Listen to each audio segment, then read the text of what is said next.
మీరు మీ ఫ్యామిలీయే ఉండేదా? ఇంతకు ముందు వేరే ఫ్యామిలీస్ వేరే ఏమైనా ఉండేవా ఎవ్వరు ఇక్కడ? ఉండరమ్మా. పని వాళ్ళుంటారు. హ్మ్. పండితులు, పని వాళ్ళుంటారు. అంతే. అయితే పండితులు మాత్రం లేదమ్మా. ఇప్పుడు మొత్తం పాండిత్యం అని నేను గురువుల దగ్గర శిక్షణ తీసుకొని, మన హ్మ్. కాశీలో జునాగఢ్‌లో ఉంటారు గురువులు. హ్మ్. అక్కడ వాళ్ళ దగ్గరే శిక్షణ తీసుకున్నాను. మా రవిప్రసాద్ గురువు గారి దగ్గర కూడా నేను దశమహా విద్యలు ఆయన దగ్గర పొందాను.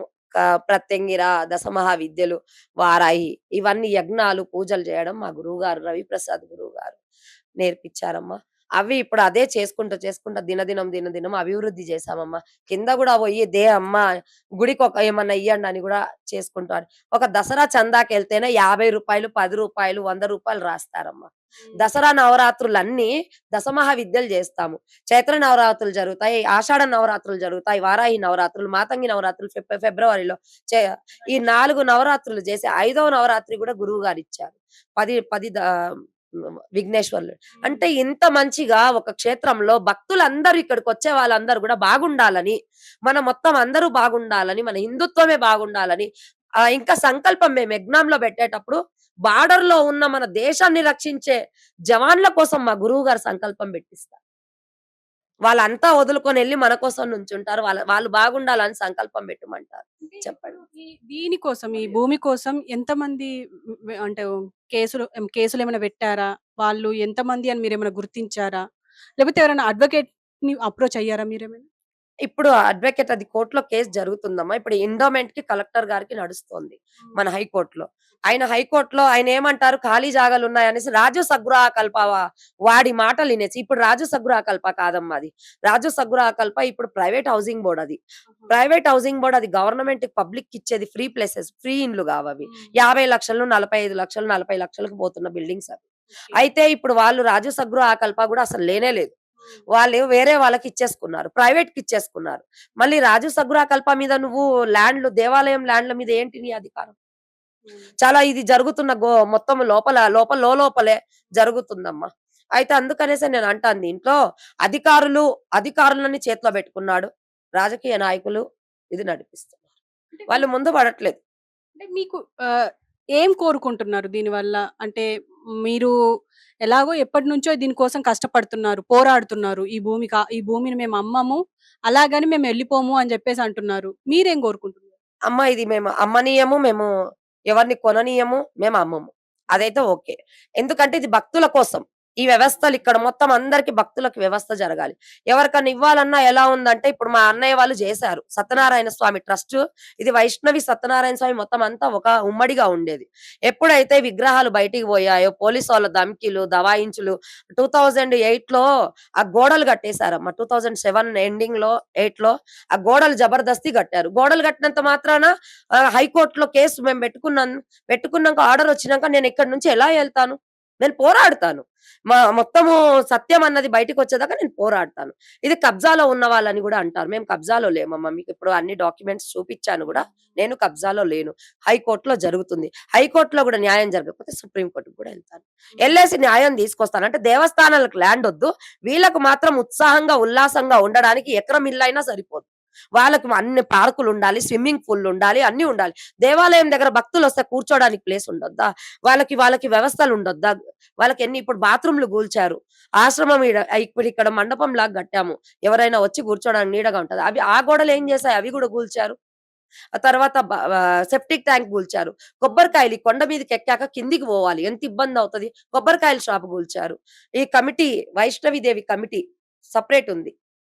దాని ఆఫీస్ రూమ్ కూల్చారు.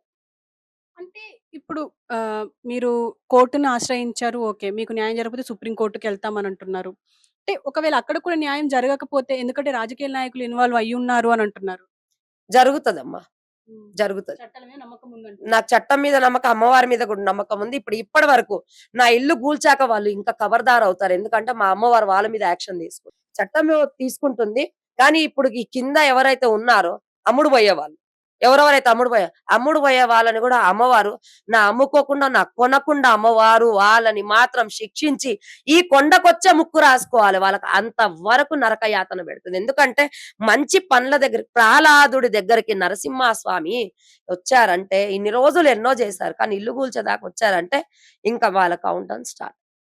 అంటే వాళ్ళ దగ్గర హైడ్రా ఎన్ని లక్షలు కోట్లైనా సంపాదించుకొని ఉంటారు. కోట్లు సంపాదించుకొని ఉంటారు.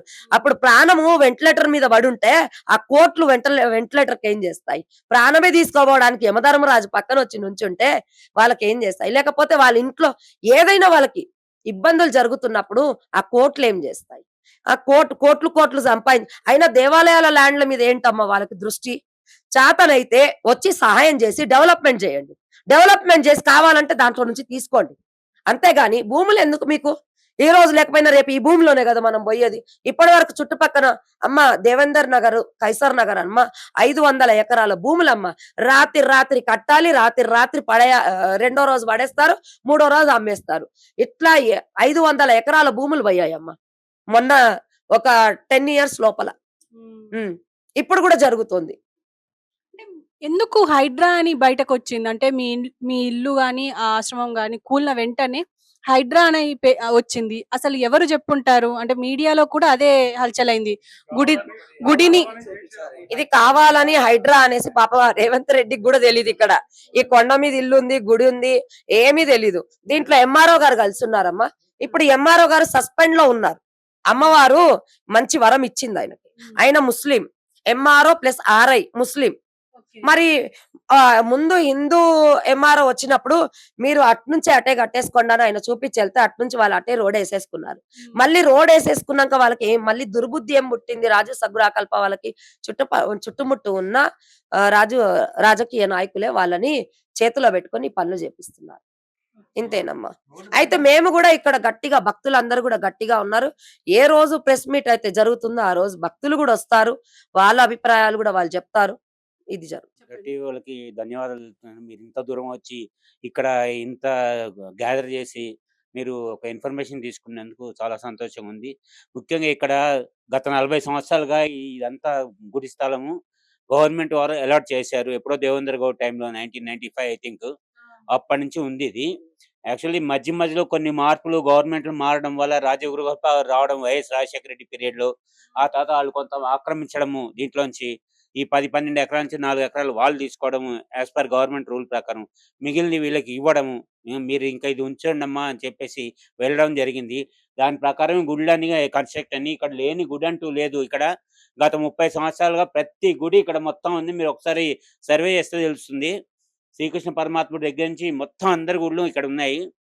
ఇది ఎక్కడెక్కడి నుంచో భక్తులు వస్తున్నారు ఇక్కడికి. హ్మ్. ప్రతిసారి సంవత్సరంలో కనీసం 8 నెలలు ఇక్కడ అనేక రకమైన ప్రోగ్రామ్‌లు జరుగుతా ఉంటాయి. ఏది హోమాలు గావచ్చు, యజ్ఞాలు గావచ్చు, అన్నదానాలు గావచ్చు, రకరకాల ప్రోగ్రామ్స్ ప్రత్యంగాదేవి హోమాలు గావచ్చు, రకరకాలు జరుగుతుంటాయి. మీరు యూట్యూబ్‌లో గాని వాటిలో గూడా మీరు చూస్తే మీకు అర్థమవుతుంది. భక్తులందరి తరపున మేము తెలియజేసేది ఒకటే. ప్రతి ప్రోగ్రామ్‌లు జరుగుతున్నప్పుడు ఇంతమంది వస్తున్నప్పుడు ఇక్కడికి వీటిల్ని గవర్నమెంట్ ఎందుకు ఆక్రమిస్తుంది? ముందు ఫస్ట్ పాయింటు. సరే గవర్నమెంట్ మొన్న ఒక విషయం తెలిసింది. మాకు తెలీదని జెప్పారు ఒకరు ఆర్‌డీఓ గారు. అసలు ఇలా జరిగింది అని గూడా మాకు తెలీదని చెప్పారు. ఒక ఎంపీ గారి దగ్గరికెళ్తే, సరే అది ఏమైందో తెలుసుకోవడానికి ఈరోజు వస్తా అన్నారు. మరి ఈరోజు అయితే ఇంతవరకు ఎవరు రాలేదు. దీని అసలు లోపల రాజకీయ నాయకుల హస్తం ఉందా? లేకపోతే ఈ హైడ్రాకైతే దీనికి సంబంధం లేదండి. హైడ్రా ఓన్లీ హైదరాబాద్‌లో ఏదో అక్కడ ఎక్కడో సిటీస్‌లో జరుగుతుంది. విన్నాం మేము, చూస్తున్నాము. ఇది హ్మ్. అది చెరువుల వాటిల్ని ఆక్రమించిన వాళ్ళని ఇచ్చేస్తున్నారని తెలుసు. రోడ్లను ఆ! ఆక్రమించుకున్న వాళ్ళని. ఇదేంటంటే ఇదొక గుడి స్థలం.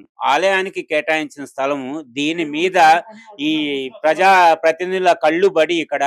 వాళ్ళు ఏదో ఒకటి దీంట్లో ఈళ్ళని సతాయించి దీంట్లోంచి ఎంతో కొంత ఈ చుట్టుపక్కల ఎక్కడ ఖాళీ స్థలాలు కనపడట్లేదు ఎవ్వరికి వాళ్ళకి.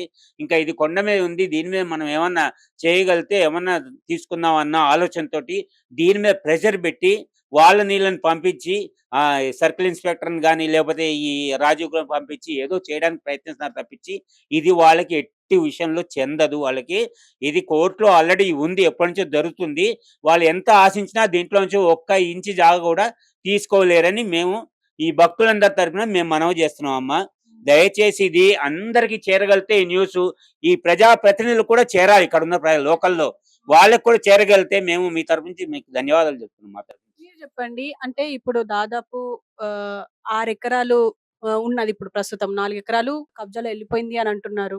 అంటే కేసులేమన్నా పెట్టారా? పోలీస్ కేస్ ఏమన్నా చేసారా? మేమేం చేయలేదమ్మా. కేసేసి తీసుకోరా?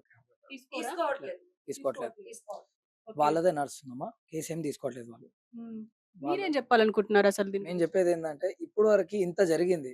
ఇంత జరిగి గిట కింద కాలనీ ఉంది మన హెచ్ఎల్ కాలనీ. ఇప్పుడు వరకి ఆ హెచ్ఎల్ కాలనీ వరకి ఈ న్యూస్ అయింది గిటంగా వాళ్ళ వరకెళ్ళలేదు.